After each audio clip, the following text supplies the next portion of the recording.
In this video, you will learn how to send cryptocurrency from your Phantom wallet to your OKX account. This process involves several steps, from selecting the appropriate crypto asset to confirming the transaction. By following these instructions, you will ensure a smooth transfer of your funds. Begin by opening the OKX application or navigating to the OKX website.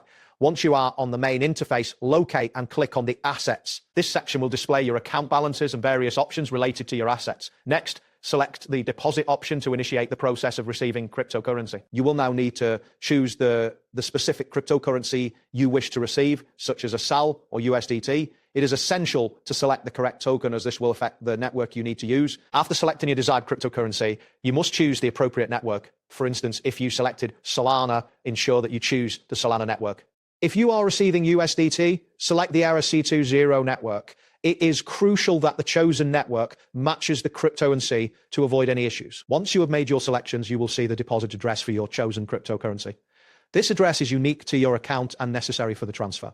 Copy this deposit address carefully, as you will need it in the next steps. Now, open your Phantom wallet, whether it is on a mobile device or as a browser extension. In the wallet interface, find and select the token you want to send. Tap on the send option, which will allow you to initiate the transfer process. You will be prompted to enter the details for the transaction. Paste the OKX deposit address you copied earlier into the designated field. Next, specify the amount of cryptocurrency you wish to send. It is important to double check that the network you are using in your Phantom wallet matches the network you selected in OKX. After verifying these details, confirm the transaction and tap on send to complete the process. After sending the cryptocurrency, you will need to wait for the transaction to be confirmed. Transactions on networks like Solana or ERC20 typically complete within a few minutes. To confirm that your funds have arrived, navigate back to the OKX app and select Assets, then click on Wallet. Here, you will be able to see if the cryptocurrency has successfully arrived in your account.